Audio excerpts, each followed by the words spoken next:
My Place Hotels is proud to be the official hotel partner of Frontstretch. With plush beds, in-room kitchens, and pet-friendly hotels, My Place makes for the perfect pit stop when traveling. Frontstretch fans can use promo code Frontstretch to save 10% on your stay at any of our nationwide properties. Sign up for our Stay Rewarded program to get even more savings. With My Place Hotels, don't just stay, stay rewarded. From the agave fields of Jalisco, Billy's Tequila. Perfect in a margarita or straight over ice. Celebrate the race of life with Billy's. Use code RACER for 5% off at billystequila.com. Please enjoy responsibly.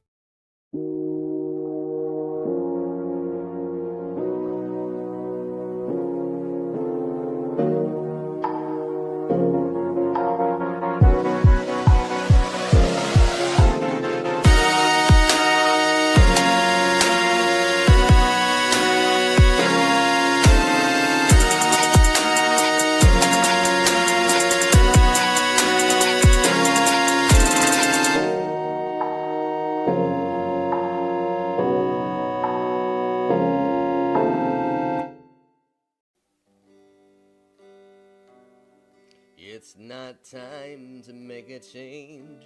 Aren't you glad you didn't walk away? You're not young, that's your fault.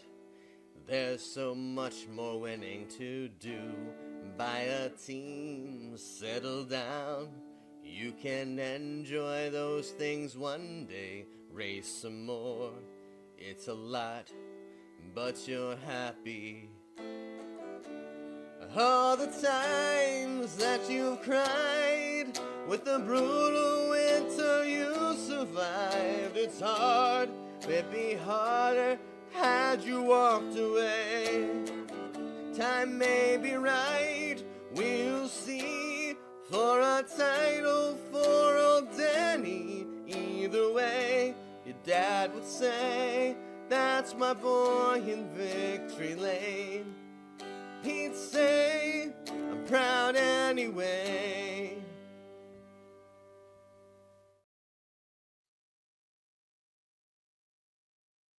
Trey, you're I think muted. old Trey is muted here. This is wonderful. We're hijacking the show. All right, Trey lost his opportunity. It's our time. I'll start on Chris Graham for hitting me last, but whatever. All right, what up? Getting all sentimental here on the morning warm-up. That's my radio show. I am on fire right now. It's been a happy while hour. for What? Trey. Oh my god. Yeah, I haven't done this. Connor, we're so sorry. Welcome to Happy Hour. I'm Trey Lyle. That's Dalton Hopkins, Michael Massie. We're joined by a very special guest, Connor Hall. The can I just call him the boss at Nice Motorsports for their late models stocks program, and going to be driving a truck in a few weeks. Connor, thanks so much for joining us, man. How you doing? How's life with this new team? It's great. Having a lot of fun. Got a couple good guys I get to work with every day, and trying to make some speed on the truck side and obviously the new late model side. So just enjoying kind of playing Legos right now, the adult version of Legos, putting a new car together, and hopefully getting ready to debut the thing pretty soon. Now let's just point out that Connor told us beforehand he canceled something to be here with us. So he knows he's got his priorities straight. The Frontstretch comes first. I know that whenever he sees me, or when Chase, or Chuck as we call him, Chase Folsom, would come up to him at the late model tracks, the Cars Tour races, that we were his favorite people to see, right, Connor? Oh yeah, I was actually talking about y'all the other day. We went to a hot dog place for lunch at work, and the conversation had to go towards Martinsville hot dogs, and I still want to bet Chuck that I could eat over 124 hours, but let's do it. It was just a funny side note, but yeah, it's always good to catch up with y'all. Always look forward to seeing y'all at the racetrack, and looking forward to getting to it here soon. I'll be at Rockingham. So like the night before your first truck start, let's do it. Rockingham there. Yeah. That would make things interesting. I think I'm probably gonna stay on the healthier side before that ordeal, and Try not to have too many issues inside or outside the truck. I was about to say, Massey and I were both be at Martinsville too. So like, if we will gladly document your attempt. Like gladly, we'll be right there. If like I said, if I'm a crew member at Martinsville and not driving or something, maybe we can see what we got. But something tells me that I hopefully will have some stuff to worry about rather than eating some hot dogs. But we'll see. We get a little tease right there. No tease. I'm just saying, hopefully everything goes good, and I don't. My claim to fame at Martinsville won't be my hot dog eating success rate. We'll leave that to Mike Neff. That can be. That could be both. That could be a big. You could do both. You could win the race and then eat the 120 hot dogs. Yeah. I said 100. I said 100. You said 100. Yeah. Yeah, not 120. Your number 100 should be on pit road. During they hand you one, you shove it in your helmet. Crossing the finish line. I don't know, man. That's maybe a dog or two during the stage break. Mm-hmm. I don't know. That's going to be something we'd have to figure out for sure. There's a lot of logistics that are going to have to come into play there. So how did this come together with Nice? Obviously, you spent time with Junior Motorsports and their late model program and developing that team, but you kind of get to be at the ground floor of this kind of venture with Nice Motorsports. Obviously, they have their truck program that has produced a lot of good truck series drivers going on to the next level. Look at Carson Hocevar, Ross Chastain, to name a two.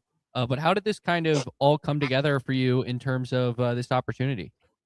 Well, Cody Efall and I had been in talks for, I'd say, a good year and a half or so about trying to get me an opportunity to run some races for them in the truck. And I think just after after my departure from Junior Motorsports, I just thought that this was we both thought it would be like a pretty aligned move per se. I think that Cody and myself, like, I don't want to just say see eye to eye, but like I feel like we're very similar and kind of our mindset and how we possibly approach things, and we just thought it would be something that should probably that it's a rock that should probably be turned over with the two of us working together, and me my involvement with Nice. And so once we kind of took care of all the driving stuff and got all that hashed out, he was kind of like, can you work in the shop? And I was like, yeah, of course. And he was like, I've kind of had this secret want up my sleeve to start a late model program.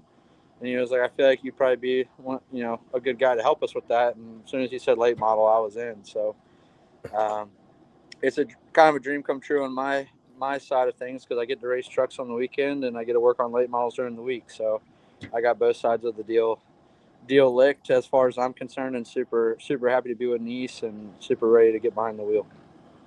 That's so back in the fall, I remember you telling the story of kind of how you landed the job with Nice. Can you tell that story now that you're officially there? You had a pretty good reference, I believe. You might have to refresh. You gotta realize, man, I do good enough just to think about the next sentence I'm saying, let alone remember all of them. So, well, I think was there a phone call at all with Al Nice and a former employer of yours, or? So, it wasn't with Al. Okay. I will say that Dale was obviously a good portion of helping me get this done. He and Cody talked a lot at length, I guess, about my movement going over there, and that obviously, like I said, is a propelling factor for sure. But there's just kind of a lot of dominoes that fell, and I kind of got lucky with some timing of other things and people in their careers and whatnot. So I think just kind of for once in my career caught something at the right time, and I think it's going to be something that's going to work out great for all of us. Emotionally, how is it to have a guy like Dale Jr. back behind you, support you, trying to help you go move up in your career? I mean, I think it's pretty neat for me. when I took the job at Junior Motorsports last year, I jokingly sent him a picture of me at my first ever Cup race, and it was a picture of me at like 8 years old standing beside a number 8 Bass Pro Shops, Dale Jr. car. And obviously I grew up a fan of his. My godfather was his dad's jackman.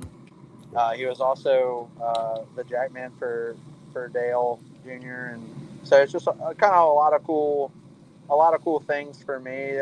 I guess like connection or ties, whatever you want to call it. And obviously having him as a friend, a mentor, whatever you want to call it, at the level I'm at now is huge, because he obviously has opened up a ton of avenues for me. I formed a lot of friendships and relationships with people that I wouldn't have otherwise. For example, TJ Majors, he's offered to, try to help. And there's people like that are like good resources for things like going to Rockingham for the first time. As a short track guy, I have absolutely no clue what to expect, or, I've never really raced in dirty air or at that speed a lot. And it's just cool to be able to lean on Dale and, to be able to lean on people like TJ and so on and so forth. Obviously, the Quapples were good friends of, when I was there, and just anybody that you can have to bounce ideas off and so forth. I think at the stage of my career that I'm in is obviously an asset, because like I said, I've never gotten the chance to do any of it before. So just trying to do more listening than talking, I guess. So where was that first race at that you attended? That I'm running in the truck? No, that you attended as an 8-year-old. Yeah. Oh, it was Richmond. It was Richmond. Of course. I knew that answer. I just wanted to hear. That's 3 of the 4 here. At Richmond.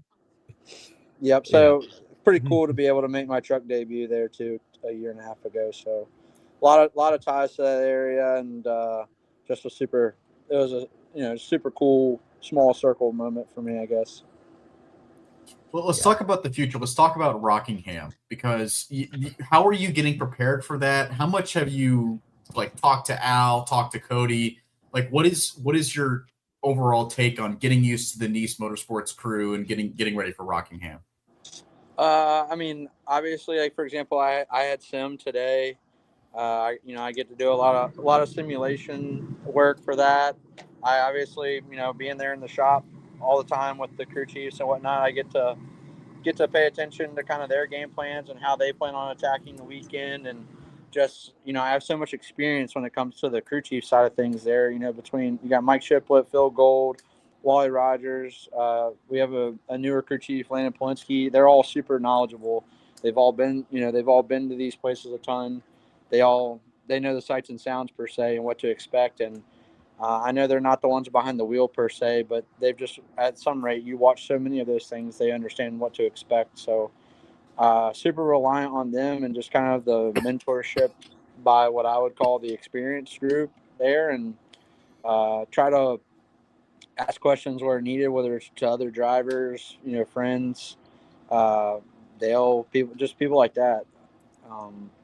Watch video, try to exercise a little more than I used to for the whole late model gig. Just trying to be better on all, in all facets of things, just so that there's no excuses on my end of, a day gone good or bad. So did you get to hang out with Travis Pastrana and Cletus McFarland at all for that Daytona experience? Yeah, I got to be around Pastrana a little bit more than Cletus, just by happenstance. I grew up. It was actually funny for me. I grew up, before I was a go-kart racer, I grew up like one of the world's biggest dirt bike fans. Like, I wanted to race dirt bikes religiously as a kid. All I did was ride dirt bikes. And we ended up in the go-karts due to the fact that my mom was actually from Charlotte, so she had ties to the racing. And my dad was a boat racer, so the boat racing versus go-kart vote swayed towards the go-karts. So dirt bikes were unsafe. And I, obviously, growing up a dirt bike kid, you knew who Travis Pastrana was. And I literally shot myself in the foot, sort of, on this deal, because at the time I was supposed to race Daytona, and in the 4 truck, and Cody Efall and Pastrana are good buddies because of Cody and Pastrana's time at Roush. And Cody and Pastrana were talking one day on the phone, and I walked into his office, and I was like, tell Pastrana I want to come to Pastrana Land, and I want to backflip into the foam pit because I've always wanted to backflip a dirt bike. And long story short, he sent him a message about it and all, and then it sparked Travis's curiosity to run a truck race. And then it was the tag team of Pastrana and Cletus, and the next thing I know, I'm pushing the truck to qualify instead of trying to drive it. So it was, but it was a good time. It was super cool to be around those guys, and obviously, as we all know, Cletus has a lot more going on. I don't know what to expect as far as Pastrana, but just something cool to see, to watch those 2 guys kind of get a swing at it. Are you at least gonna do the backflip?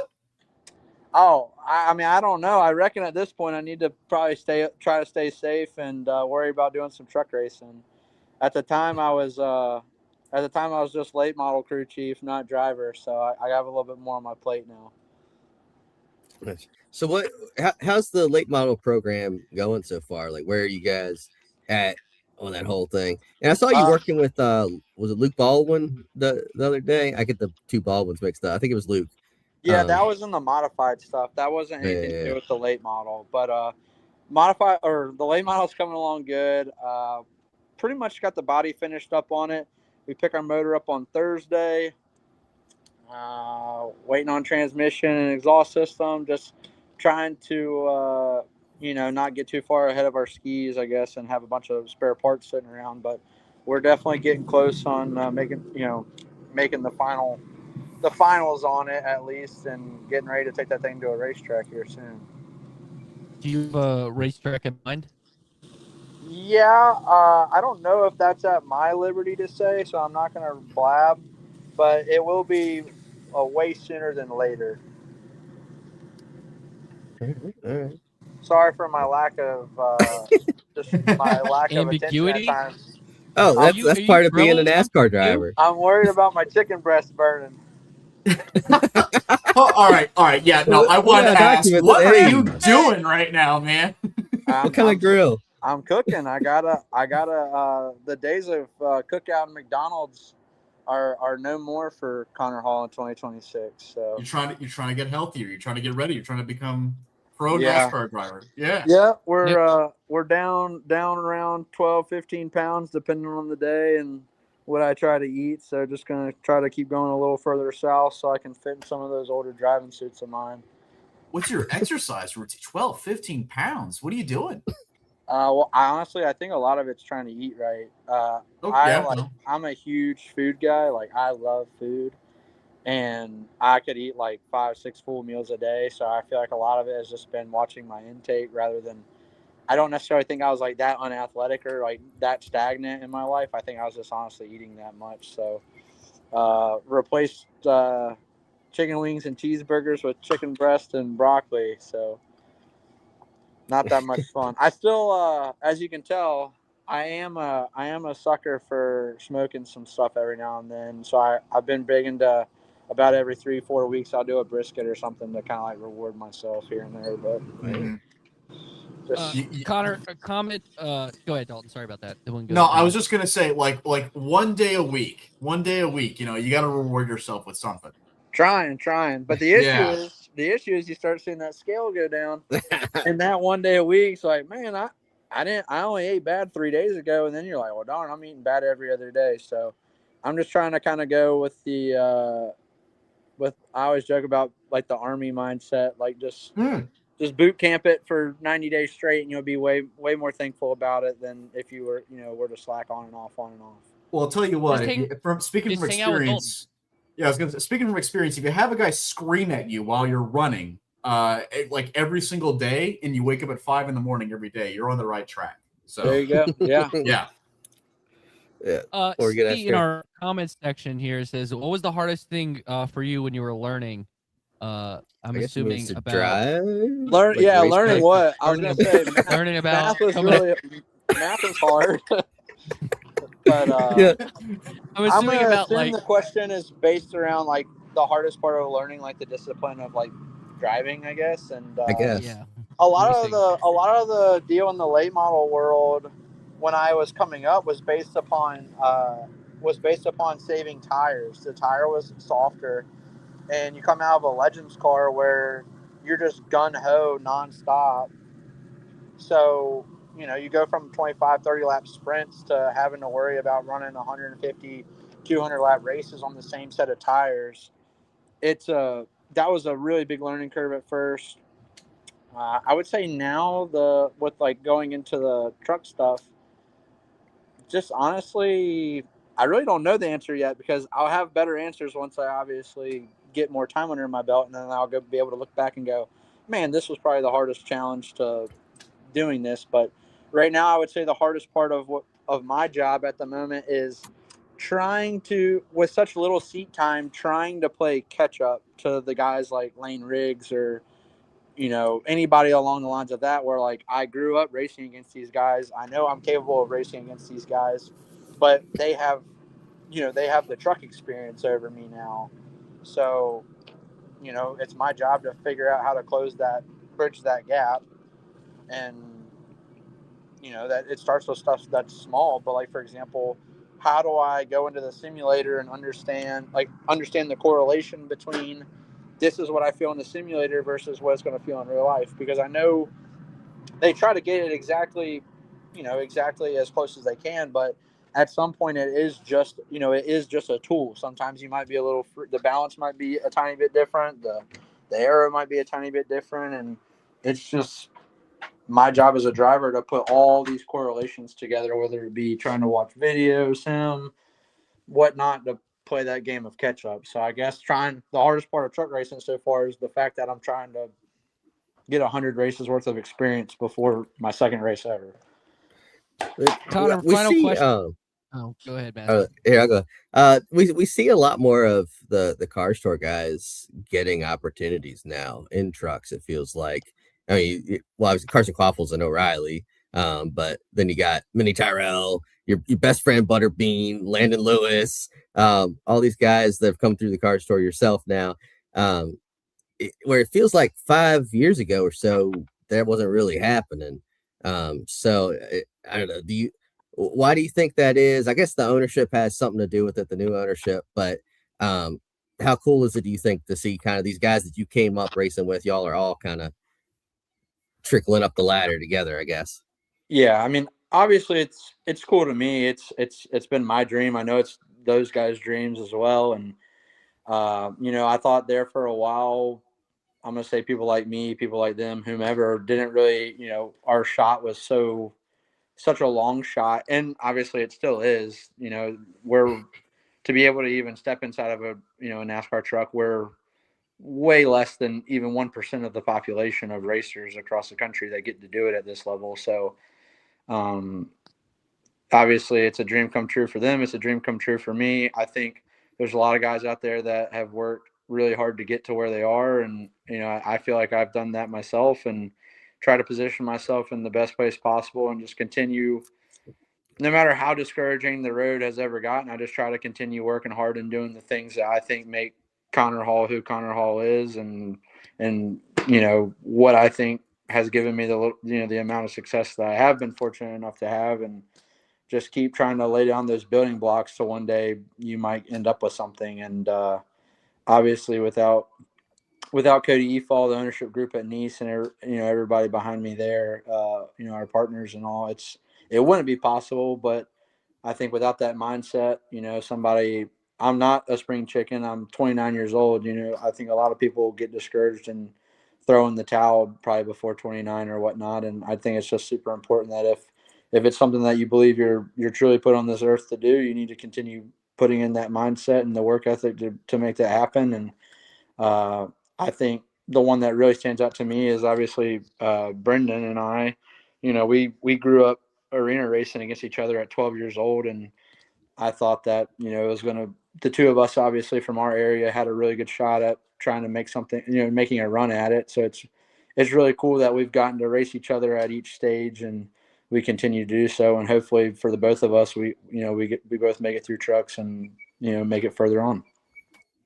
Well, you agreed to 755, and you have some delicious chicken waiting for you. So we don't want to hold you any longer. At Connor Hall Webb on the X machine, check him out. He's racing at Rockingham, getting the late model stock program together. They'll announce whatever race they're doing first, but make sure to check that out. Connor, we appreciate the time this morning, and enjoy that chicken, my man. Yeah, well, I appreciate it. Sorry for the grilling escapade, but gotta try to eat before 8 p.m. or that's not good. So I appreciate the patience. As always, it's super fun hanging out with all the Frontstretch guys. And anytime y'all need some elevator music, just give me a shout and I'll come ramble. Thanks for coming on, Connor. Thank you so much. See y'all. So, should we start a new series on Frontstretch, top driver chef? I don't know, like have these drivers compete to see who's the best chef. Top Chef just did a thing at Charlotte, so like we could just get drivers compete and see who's the best chef. I think that's something we could look at. Well, speaking of fire and heated arguments, Trackhouse Motorsports, at least X's in Trackhouse, are beefing. Let's dive right into this as Chris is roasting my internet and making me laugh. Over the weekend, Daniel Suarez and Ross Chastain get into it on the track. They get into it after race, and then they are not quiet post race. Just to go through the timeline of events, they contact early in the race and late in the race. Ross was early, Daniel was late. After the late race contact, Ross gives him the one finger salute. Everyone should know what that is. And going in to after that, Ross basically Daniels tries to confront Ross, and Ross just tells him to go away. And the PR lady for Trackhouse gets in between them. We get a great clip from Ross post race saying like he's two-faced. Ultimately, we can go to you first, Dalton. Is this a signal that maybe vibes at Trackhouse are not as good as they seem? Because these were teammates for 4 years, and if they didn't get along for 4 years, that could mean a bigger issue over with a team at Trackhouse. Yeah, I'll try to piece together what Trey just said. He sounds like the Steven Stat Corner. That's Robo Trey. Trey, I understood what you said. Okay, I don't panic. Like you're okay. Is it choppy? Really choppy right now? It is a little bit choppy. There's some robo noises going on, but I know what you're talking. I know what you're saying. Everyone, it's I can make it out. I can make out what you said. Yeah. Look, I don't think the vibes are bad. When it comes to Trackhouse as a whole, I think it kind of seems like there's clearly some kind of animosity between Daniel Suarez and Trackhouse. And look, if you watched his vlog, Daniel Suarez, if you watched his vlog, he put out, I think yesterday, he said there isn't, like, he's not directly targeting Trackhouse. He said that's ridiculous. That's not going to happen. That's not happening. So I kind of want to believe him. I feel like maybe this has all just been a coincidence, and I don't think there's going to be like that many examples moving forward. But clearly, I think I will take to heart what he said about Ross Chastain as truth. Like maybe the supposed friendship or the supposed friendly relationship they had, maybe that was a little bit more of a facade than what we thought. So I don't know. It's kind of tough to say because we obviously we don't know them very personally. But look, like if Suarez feels like that Ross Chastain did him wrong in the past, and look, you saw the video. Like, everyone saw a video of him coming over to his car, and from what I saw, he was all smiles. Like he was trying to kind of. It felt like he wasn't trying to start something, even though he said he was like, okay, well, I'm kind of fired up, like I'm ready to fight, or whatever it is he said on the vlog. So I don't know. I don't think it's a beef between Daniel Suarez and Trackhouse as a whole. I think it's maybe like it was in that moment, like Ross, whatever Ross said, clearly fired him up, and that got him going. And according to friend of the show, RJ Starcevic, he was saying Ross Chastain was saying to Daniel, "You got fired." So I don't know what happened with that. You can kind of make out the audio a little bit, but it's kind of hard to tell. But and then today, Ross finally commented on it and said, "We just don't get along when it comes to Daniel Suarez." So I don't know. Again, that kind of supports the whole idea of like that whole friendship was just a facade. Massie, what do you say? Yeah, I mean, just because you're teammates doesn't mean that anybody's really friends. Like, there is that whole thing of like, if you're the weakest link, we see with Alex Bowman, he gets like dragged year after year because he's like the weakest link at Hendrick. Like at some point, to some degree, you're fighting against those guys more than anyone because they're the ones in the same equipment as you. And so I hate this whole notion that like teammates are just buddy. It reminds me of Joey Logano, really. Because remember when he left Gibbs, he then had a feud with like every single Gibbs driver that was there Tony Stewart, he replaced Tony Stewart, and him and Tony had a feud. Him and Denny Hamlin had a very big feud. Kyle Busch, of course, but still doesn't like him. Yeah, he still doesn't. So it echoes that a little bit, and we saw. I mean, just like at Bowman Gray, it seemed like Suarez was hitting all those Trackhouse cars. And we saw last year at Martinsville, when he was still in a Trackhouse car, he was getting into them. What I do appreciate, I think that Ross has been an very aggressive driver for some time, and I feel like at the end of that race, Daniel raced Ross the way Ross would race other people. And I respect that about Daniel. And, for once we see the shoes on the other foot. There's Ross kind of the one getting wronged or whatever. And it's like, hey, you kind of brought this on yourself, buddy. And I appreciate that Daniel Suarez, when he gets into the stuff, at the Clash, he talked all with us about the stuff. Atlanta, he was fired up. He was mad at SVG for not working with him. And then he sounded off this past every time he tells us what he's thinking. He's a driver in 2026 that speaks his mind. And I appreciate that about Daniel Suarez. Now maybe sometimes it's a little too much, but I do appreciate that. And whereas Ross, he was asked for comment after, and he said he would not comment on that, which Shocking. I feel like kills the any mileage you could get out of this thing, because you can't just have one side of I mean, I guess you could, but sure you can. That when it happens, though, Daniel gets to paint his narrative, and Ross isn't painting his side. So all it does is make Ross look like the bad guy in this. If Daniel's the only one speaking about it. So Trey, you want to say something?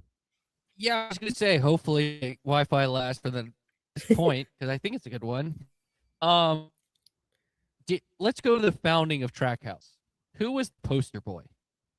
It was Daniel Suarez. And then like Ross Chastain was this added kind of bonus when they bought Chip Ganassi Racing. Like going that first year's teammates, it was kind of like Suarez was still like the face of Trackhouse because they had Pitbull, they were trying to appeal to the Hispanic community and everything. And then before you know it, Ross is winning races. He does the Hail Melon. He's in the championship 4. And the face of Trackhouse quickly becomes Ross Chastain. He gets the push deal, like Ross Chastain. And then they bring in 2 guys. I mean, you can even throw Zane Smith into this, who got even more screwed than Daniel Suarez. At least you kept your ride, Daniel. Just saying. Shout out to my boy Zane. But then they brought in Shane. Then bring in Connor Zilic.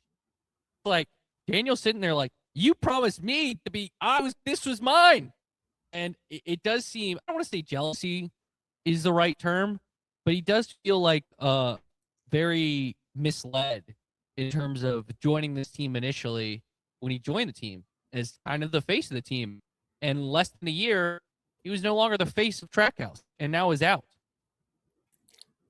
Yeah, I don't even know that Chastain is the face of Trackhouse anymore. But like he was, like at least yeah, he still was. has He was one of the best sponsorship deals in the sport. Mhm. You know, like Ross is. I think the three-headed monster. Like Ross, like it's not as bad as it was when it was like going Ross in the championship war when this beef started. Like let's just talk about the dynamic between Ross and Daniel. I don't think SVG and Zillich are a part of this, but like Daniel probably feels to some degree like Ross took his shot. Like this should have been me being the lead of this team, winning races and being in the championship for getting these type of deals. But they quickly flipped and went to him.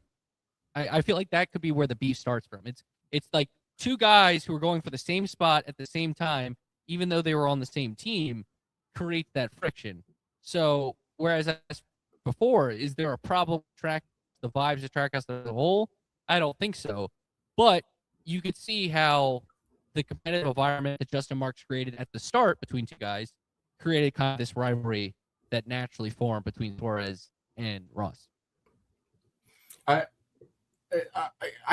feel like I want to think that there was a dynamic at the beginning when Ross initially joined. And I feel like when Ross initially came in, and Suarez was there too, like I feel like there was probably like a mesh there, like maybe like because they had success. Like in 2022, the team's second year, they were having success. They were doing pretty well. Suarez and Chastain both. And I feel like there was a mutual like, okay, like let's build this team. And then as time went on, maybe when SVG came in and started to tear up the road courses, like there was a Daniel Suarez kind of got left out a little bit because Ross was still winning on ovals. I mean, it wasn't every weekend, but he was still winning on ovals and when he won 600 last year. So there was maybe, I don't want to say jealousy, but there was a little bit of, what about me from Daniel? And you could kind of tell because I remember when he initially announced that he was leaving Trackhouse last year but right before Chicago, it was just, there was a little bit of, you could kind of tell the way he was talking, there was a little bit of animosity there. So it's kind of tough to say. I don't know if he still feels like there is animosity between Trackhouse as a whole, but between he and Ross, maybe in that moment, yes. I don't feel like Daniel had animosity for Ross before before coming to pit road. I feel like he had it right as Ross started talking to him on pit road. And because he even said, he was like, hey, whatever, he hit me, like he's heated, like, okay, whatever, fine. And that kind of tells me like Daniel's not like a hothead. That kind of tells me like, okay, like he's actually very very passive. I don't know if that's the right word, but he's very forgiving. But whatever Ross said really riled him up, and I have a feeling that it was because it was something regarding his departure from Trackhouse. So, and Daniel, I can't help but feel like he probably is salty from that. I don't think he takes that onto the racetrack, but maybe off the racetrack. Yeah, maybe. And before we move on, I just want to say, I'm not going to say the F-bomb, but for Pete's sake, will you just talk to the media? Will you just say words? Because if you don't say anything, people think that you're in the wrong. People are going to automatically assume you are guilty. So why are you not saying anything? Yeah. Like, not today, boys. Okay, we're going to hear Daniel's side, and that's it. Yeah. Sorry. Like, don't get me wrong. I freaking love Ross Chastain. I think he is super fun to watch. Well, he was super fun to watch on the racetrack. I thought he was a really good character. He's got a whole persona behind him. But why? Like, it's the same thing as after post-Coda. Talk to the media. If you don't say anything, or if you say no to the media, people are going to assume that you know you're in the wrong. Mm-hmm. I mean, that is comms 101. I learned that in my degree. I learned that in college. First day, you have to have a good relationship with the media. All right, let's move on. But also, real quick, if he were to say, "Yeah, I wrecked him" or something like that, fans would love that. Yeah, he would. He would. He could have said, "Yeah, he ran me high. I freaking hit him." Yeah, dude. Ross Chastain's back. Sorry, we can move on now. Yeah, let's move on. Well, before we talk about another Daniel, with damn Daniel, we want to shout out our sponsor, Billy's Tequila, who presents Happy Hour each week. Make sure you visit billystequila.com. Use promo code RACER, RACER, at checkout for 5% off any bottle. But yeah, damn Daniel Dye, just saying some things. I can't believe Dalton. I mean, yeah, Dalton, you're the one presenting this. Just go right into it. Yeah, make it my problem. Damn, Trey, can you actually do your job today? No.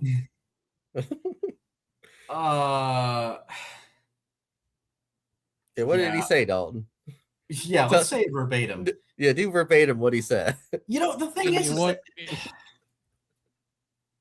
All right, Not the worst thing said on a live stream by a NASCAR he driver. didn't say any slurs. He didn't pull any Kyle Larson's or anything like that. Look, okay, Yeah. all right. Look, here's the way I'll phrase it. Okay, he said derogatory things toward David Malukas, who is a Team Penske IndyCar driver. In case you didn't know, and he's been indefinitely suspended for it. Kind of a big deal. I mean, we'll see that. We'll see what happens to him in the future. I mean, he's been suspended, so I don't know if it's going to be a deal where he's going to be out for the rest of the season, which if he is, kind of a big deal for Ford, kind of a big deal for colleague in Ram because he's a full-time driver there. So we'll see what happens with that. But it's kind of tough to say what happens there. And I have a feeling that it's probably going to be sensitivity training, will he come back? And when will he come back? If he does sensitivity training, what will NASCAR say? Or is NASCAR just saying, you're done until we tell you can come back? And if it is, will colleague or AM Racing even want him back? That's kind of the tough thing about it. So I don't know. I'll open it up. I don't want to, because this is kind of a big topic for what's going on. I don't know. Trey, Massie, what do you think? There's someone in my house that wants to fight him because of their love for David Malukas. And that's the person I am going to get married to. I won't put that out. That's true. So, but again, precedent. This is a guy who got arrested for doing something really stupid. And again, does something really stupid. And that's kind of where I sit. I mean, this isn't even the first time he's been suspended. Right? This is someone it's just dumb. It's at the end of the day. One, you're stupid for not knowing who David Malukas is. Colleague Racing, I assume a basic one. Here are the big names. Hey, the reason we're having this event is because of Roger Penske. Remember the drivers who drive for Roger Penske. We're going to talk about Ford in a second. You drive a Ford in the O'Reilly's Auto Parts Series. Don't piss off, Roger Penske, who basically runs Ford on the Cup side. I mean, come on. What he said was wrong. The voice he did was wrong. And I get why he deservedly got punished. And this is, anytime you cross this kind of social line that we've seen, you've gotten indefinitely suspended and hit with sensitivity training. Now, the other two notables, which were Noah Gragson and Kyle Larson, I don't think his suspension, if you want to call it, will be as long. But this is the precedent. You cross this line, that's not good for sponsors and not good for Dodge, you're getting indefinitely suspended. That's Billy in her comments said he might be a daddy, and congrats, Billy, if you are. The guy that Shifting gears here. No, I was just coming back to you. Oh Unfortunately, the guy that Daniel and I punched in high school will not be a daddy anytime soon. I'm so sorry. I'm so sorry. Oh, so the thing is, I think if you took a transcript of what Daniel said, it wouldn't be bad, but it was just like the voice he did. He kind of Michael Scott at it. Yeah, the context. What makes it even worse is Brent Cruz. Like, you can tell it's bad because Brent Cruz, rocking a Young Life shirt, by the way, which is like a Christian, youth group organization, instantly gets up and walks away. It's like, that is your signal. Yeah.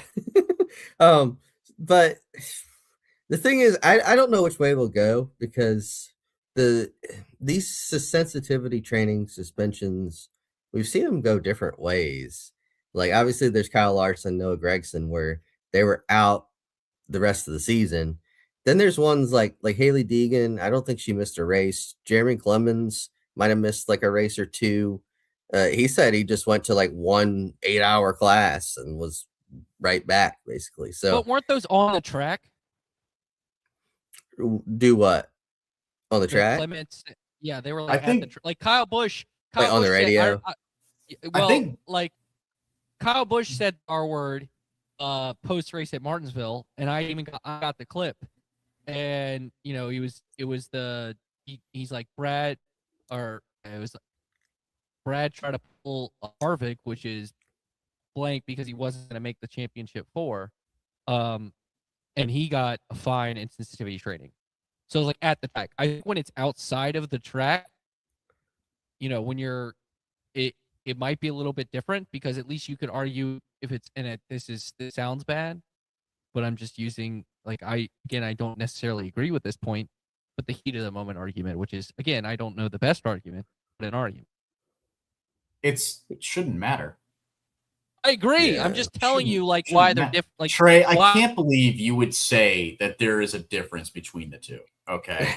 Well, everybody just. I can't. Context never matters. It's black and white. Life is black and white. I'm just messing with Trey. I know what he's saying. Yeah, I know what he's saying. Yeah, God, I hate that we're talking about this, dude. Honest to God, this is so stupid. That's how I feel. We can move on if we want. We could segue into one of our other topics, but I just want to say, we have a final point. Let's have our final thoughts. Thoughts. Massie, I'll hand it off to you in a second. But I just want to say, this is you just got to be smart, man. And I know. So I just went on this tangent about talking to the media, and maybe people don't want to talk to the media because they feel like they can't control themselves. But the thing is that that's kind of a you problem. Mm-hmm. And also did he not know he was being recorded, or how did that happen? Or maybe he just thought that it wasn't that big of a deal, which is, I guess, worse. But the thing is, Hosevard with the Mexico thing. Oh yeah. Yeah, I forgot about that one. But okay, if we're talking about precedent, and we're talking about people who have done things similarly in the past, honest to God, and I'm going to be completely upfront about this, I did not think he was going to get suspended because of this, but he has. And if you're going to suspend him, maybe you should suspend anybody else that says something that's, I guess, considered derogatory in the future, especially with what happened with Carson, or with what happened with let's say Haley Deegan in the future, because that's the other thing, is that if it comes to officiating, it's like NASCAR officiating. You gotta be consistent. You gotta be you have to be on top of it, and you can't just pick and choose each battle. And you definitely can't pick which words are worse than others. Good God, don't open up that door, okay? Don't right. even Go ahead and try. rank. Go ahead and rank all the offensive words for me Let's right ask now. Brian Nolan to do that next week, actually. I just want to point out, Brian Nolan's not here. Just saying, no, I can't. He is I know not the here. reason why. He's in sensitivity training. He's our HR guy. I actually, yeah. Think about that. At least at NASCAR, they have separate HR people. Our HR person might be the one who needs an HR person the most. All right. I will just say this. I do think, what is it? What stupid is that stupid does. Shout out to Forrest Gump. I just think precedent hurts, and like the Larson thing was so bad that it didn't matter what your precedent was. For sure. Noah had a pass. Like Noah, it's not like that was Noah's first offense of like going on the wrong side of things.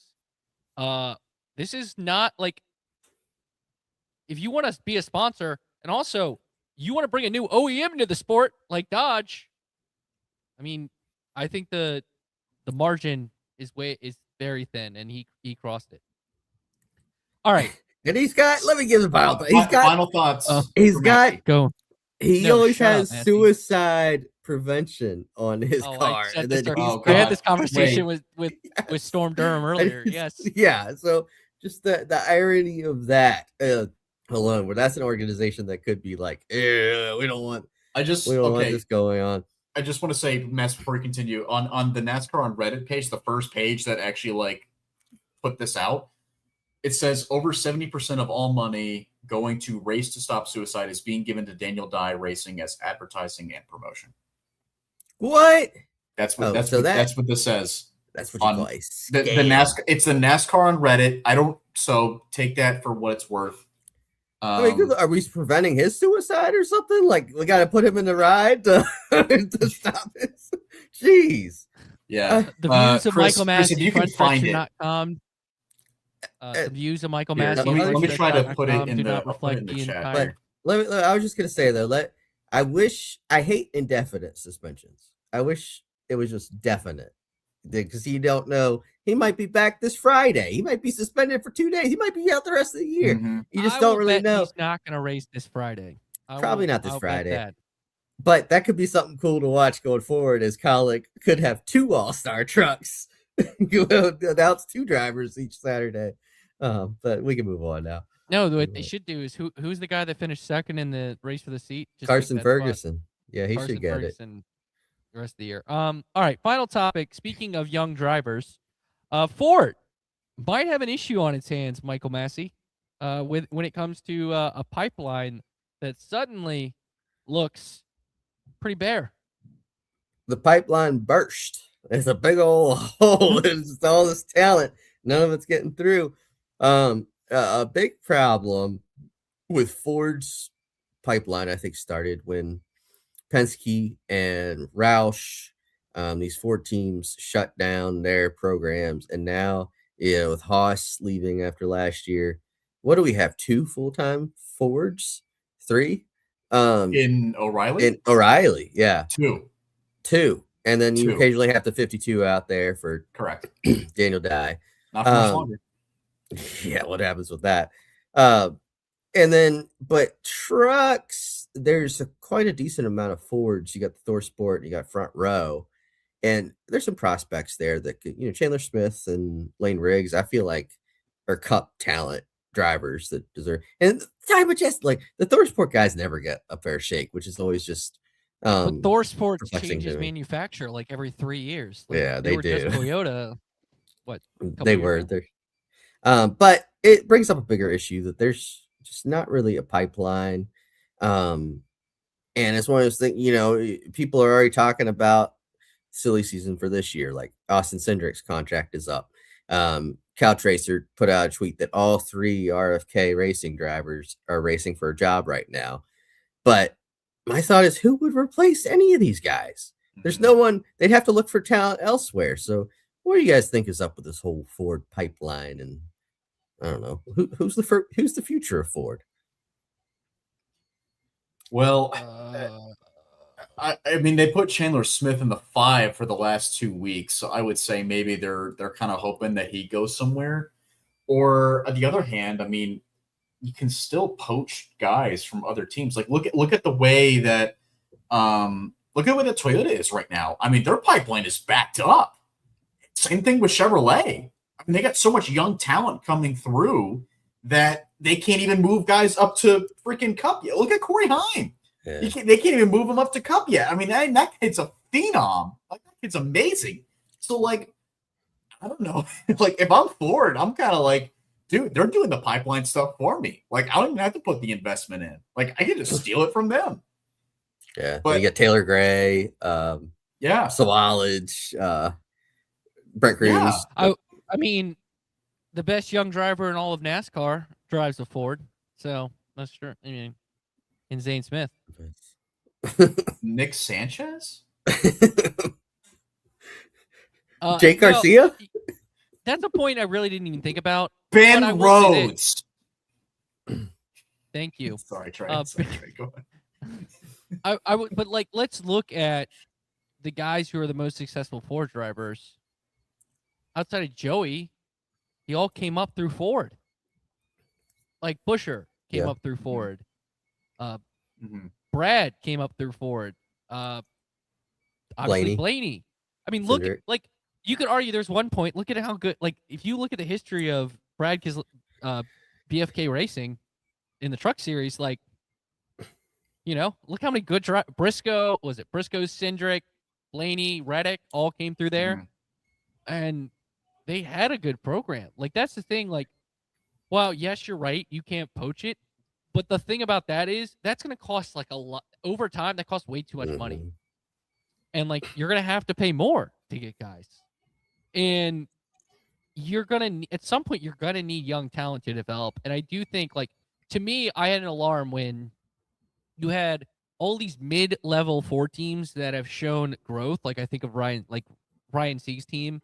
Like, they have made leaps and bounds in their growth with Ford and a Haas factory team to some degree. But, like, they all jumped to Chevrolet. Like, RSS could have been the top Ford team this year, and they still didn't want to stay with Ford.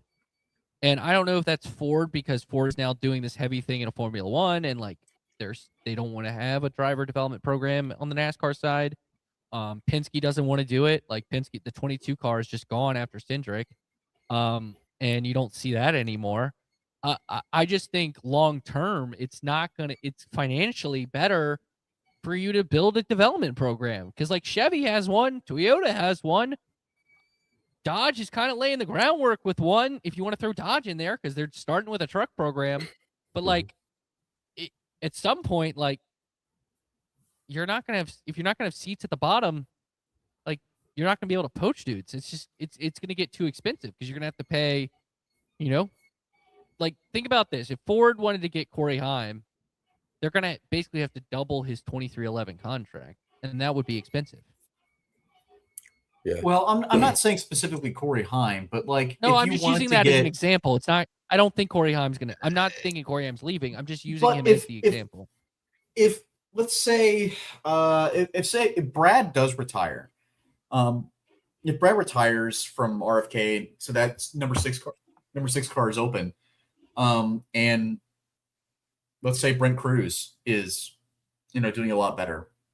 In the O'Reilly series. I can't believe I just did it. Can't believe I just said Xfinity. But in the O'Reilly series, dollar in the jar.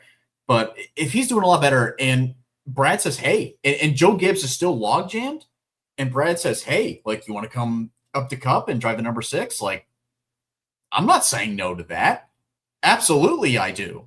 Absolutely, I will take that. There's no doubt about it.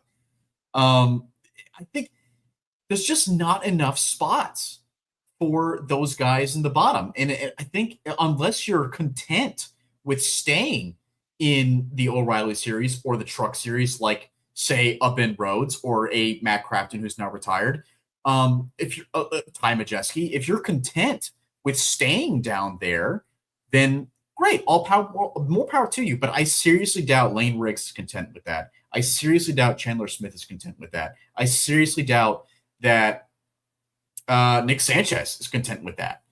So I feel like it's kind of it's tough for these Ford guys now, and with no O'Reilly team. I mean, other than AM Racing, like with no true Ford O'Reilly team that can contend for race wins on a week by week basis. At least for a while, it was Penske, right?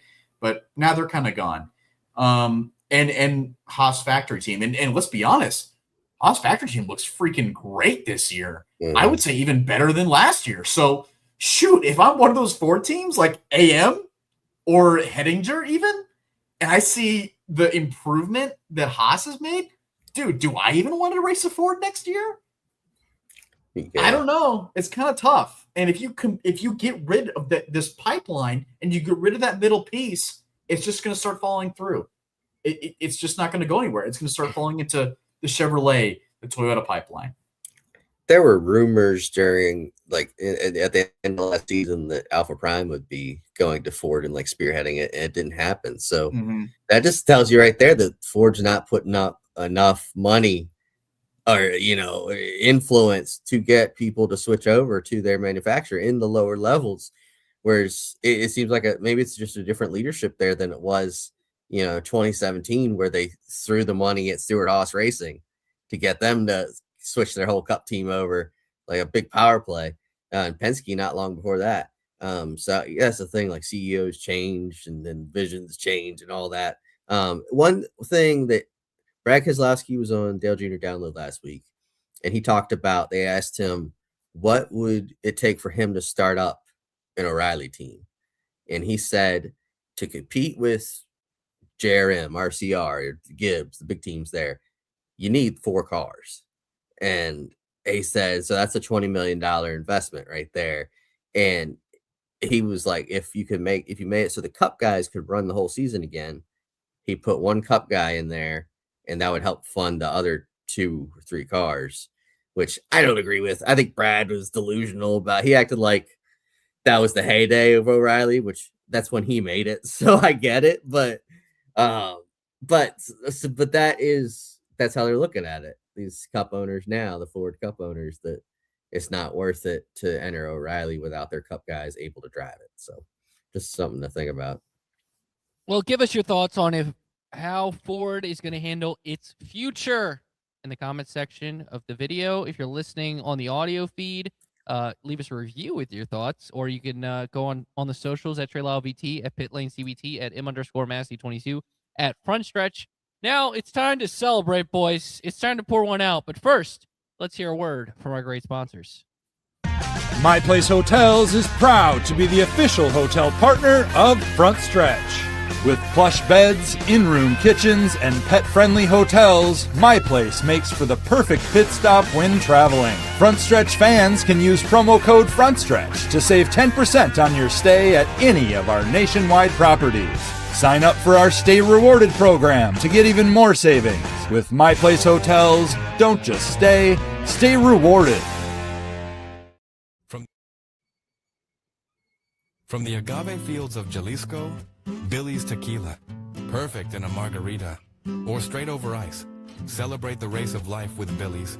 Use code RACER for 5% off at billystequila.com. Please enjoy responsibly. All right, it's time to pour one out, celebrating the weekend with our Billy's Tequila. Head to billystequila.com. Use promo code RACER, RACER, for 5% off your order. Michael Massie, who you pouring one out for, my friend? I'm going to pour one out for David Malukas, because I know who you are. And I know that you are a good IndyCar driver that will probably Michael Massie does not want me to earn brownie points in my own house, because that's what I was that's do. still yours. Hey, we can both cheers him. Cheers to David Malukas, a great IndyCar driver that is loved in this household because you had a pink car the first time Storm Durham watched an IndyCar race. Just a little Dave. Dalton, who you got? Oh my gosh. I gotta be honest with you. I was looking through some folks, but I'll tell you what. I'll go ahead and give one out to Chase Briscoe. Because this guy, like, first off, went in the O'Reilly Series race, had a cut tire? or he spun or something. Something went wrong in the O'Reilly race. He got into the wall, and then he got into the wall and had a flat tire or something. Came back, lost laps, came back to finish second. Comes back the next day for the Cup race. Gets a speeding ticket. Well, I assume it's a ticket. I don't know if he actually got the ticket. Shout out to John Newby. Shout out to John Newby, friend of the show, but got pulled over by the police and then gets caught speeding again on pit road for the Cup race. Is a lap down for almost the entire race and comes back to finish. What did he finish? In 8th, right? It was 8th place. Yeah, 8. I'm gonna look right now. He finished in the top 10. 5, 4, 3. He's in 8th. So it was an 8th place finish. It was a really solid recovery, and to a guy that needs it, right? Where was he? Like 34th in points or something like that. He needed it bad. So I'm pouring one out for Indiana's own, the Indiana Hoosier, Chase Briscoe. Salute. I will also add Kyle Kirkwood for outdueling Alex Blow is a pretty good one too. So. And happy St. Patrick's Day. That's right. All right, quickly, favorite green car ever. Oh crap! Oh, you didn't. This one. Dale Jr. Diet Mountain Dew car. I'll just do that one. I'll go with the original Joe Gibbs paint scheme, Interstate Batteries. Dale Jarrett drove. All right, there we go. That will do it for us today.